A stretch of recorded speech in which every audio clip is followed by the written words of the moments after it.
Olá! O material de hoje é um artigo curto sobre o Adriano Imperador provocando o Vasco nas redes sociais, logo depois que o time perdeu a final da Copa do Brasil de 2025 para o Corinthians. Um texto bem direto, né? Informativo, mas, assim, a questão que fica para mim é como a gente pega essa notícia, que é basicamente um fato, e transforma em algo que realmente prende o leitor, que oferece uma perspectiva diferente. Exato. O ponto de partida é bom, os fatos estão lá, o texto apresenta a provocação, aí menciona a passagem dele pelo Corinthians e só lá no finalzinho, quase como um detalhe, a história dele com o Flamengo. E é aí que mora o problema, na minha opinião. A organização das informações, embora pareça lógica, ela diminui todo o drama da provocação. Como assim? O ponto fraco é que, ao começar pela conexão com o Corinthians, o texto meio que enterra o verdadeiro núcleo da história, sabe? A provocação do Adriano não é relevante porque ele jogou 7 partidas pelo Corinthians há 10 anos. Isso é quase trivial. A ferida de verdade que ele cutuca, o que faz a notícia pulsar, é que a zombaria vem de um dos maiores ídolos da história do Flamengo, o maior rival do Vasco. E a estrutura atual trata isso, que é a alma da notícia, tipo como uma nota de rodapé. Entendi.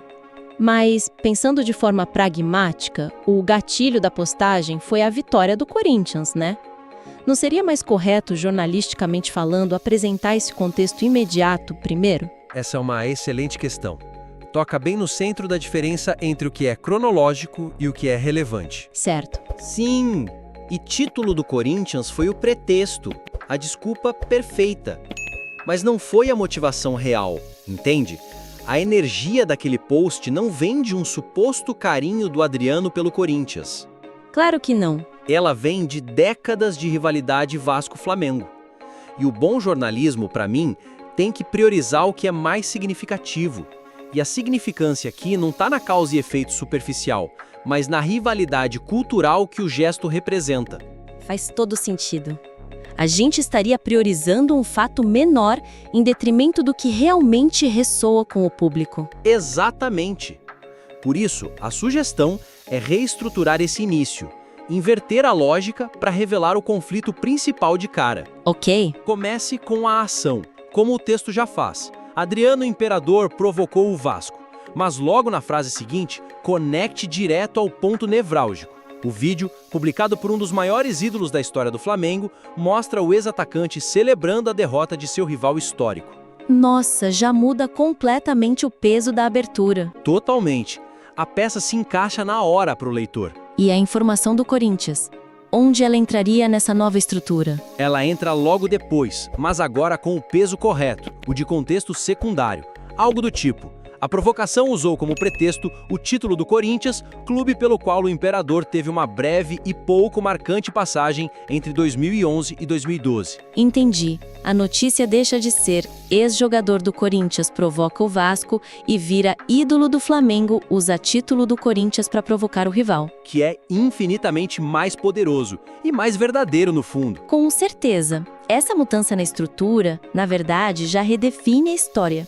E ao colocar a rivalidade em primeiro plano, já começamos a dar uma cor diferente para a notícia. O que me leva a pensar, mesmo com a estrutura ajustada, o texto ainda parece se contentar em dizer só o que aconteceu. Exato. Você antecipou o segundo ponto. O texto carece de um ângulo definido, o que impede ele de ir além de um simples relato. E daí, né? O famoso e daí. O ponto fraco é esse. O artigo responde bem à pergunta o que aconteceu, mas foge da pergunta mais interessante: por que isso importa? Porque essa provocação específica do Adriano merece uma matéria.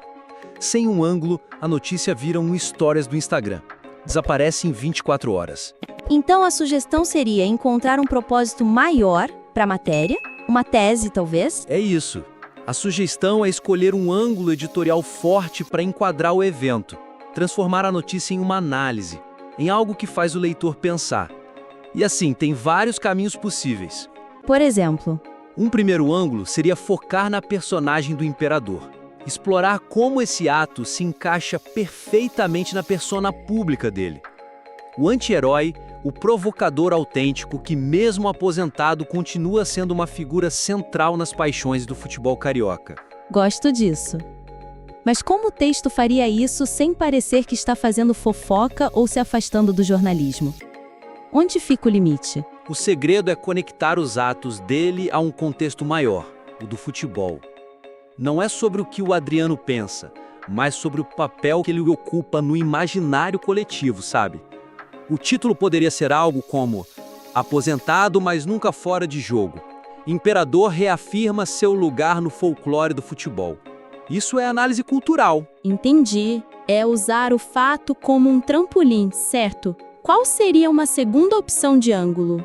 Outro ângulo fascinante seria usar o incidente como um estudo de caso sobre a rivalidade na era digital.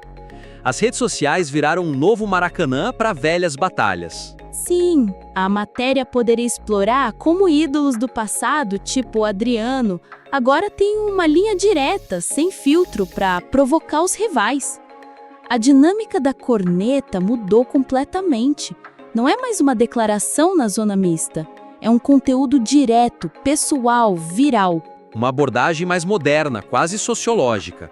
E imagino que teria um terceiro ângulo, talvez mais focado no sentimento do torcedor. Exato. O terceiro seria sobre o peso do ídolo. Analisar o que significa para a torcida do Vasco ser provocada não por um jogador qualquer do Corinthians, mas por um símbolo vivo do Flamengo. O texto poderia aprofundar como, para o torcedor, Adriano não estava agindo como um ex-corintiano. Ele estava agindo, sentindo e respirando como um flamenguista. Ok, então definimos uma estrutura para ter mais impacto e um ângulo para dar mais significado. Mas nada disso funciona se o texto for lido com a emoção de uma lista de compras, né? O tom do artigo está muito neutro, quase clínico. E essa objetividade, que em muitos casos é uma virtude, aqui vira um problema. A neutralidade do tom entra em conflito com a natureza visceral do assunto. Totalmente. O ponto fraco é que estamos falando de futebol, de uma final perdida, de uma provocação de um rival. São eventos de altíssima octanagem emocional. Um tom factual demais soa distante, asséptico. Ele informa o cérebro do leitor, mas não conversa com o coração. Mas aí a gente não entra num terreno perigoso. A objetividade é um pilar do jornalismo. Se o autor começar a usar uma linguagem mais emotiva, com palavras como veneno ou cutucar a ferida, ele não arrisca soar parcial? Perder a credibilidade? Essa é a linha tênue que os grandes redatores de esporte sabem caminhar. Mas existe uma diferença fundamental entre ser parcial e ser expressivo. Ok.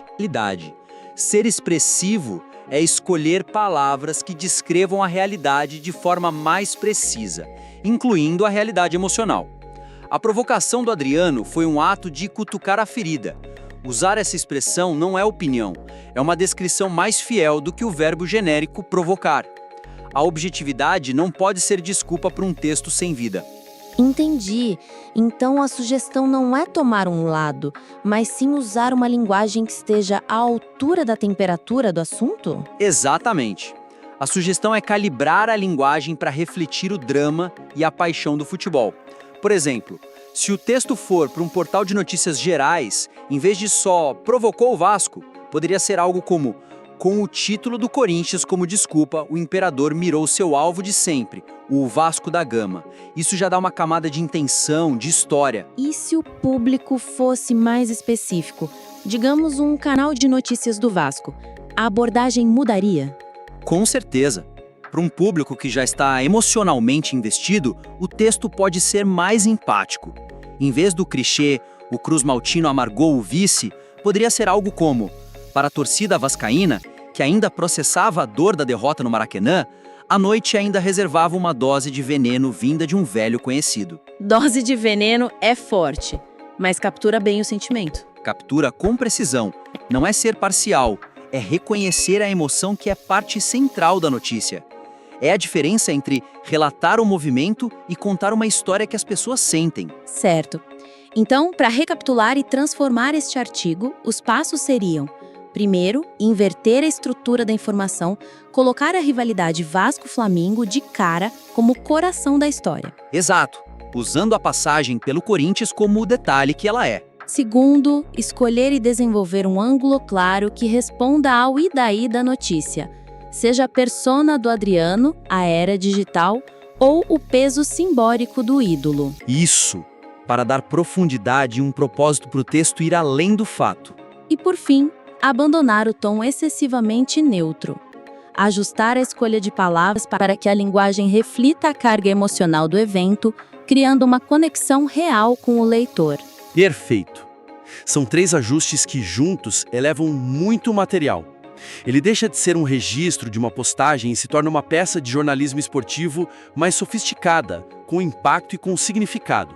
O potencial está todo aí. São ótimas direções. Acredito que agora o autor tem um caminho bem claro para fortalecer o material de uma forma muito substancial. Sem dúvida. E quando tiver uma nova versão, aplicando essas ideias ou outras, seria ótimo recebê-la de volta para uma nova conversa.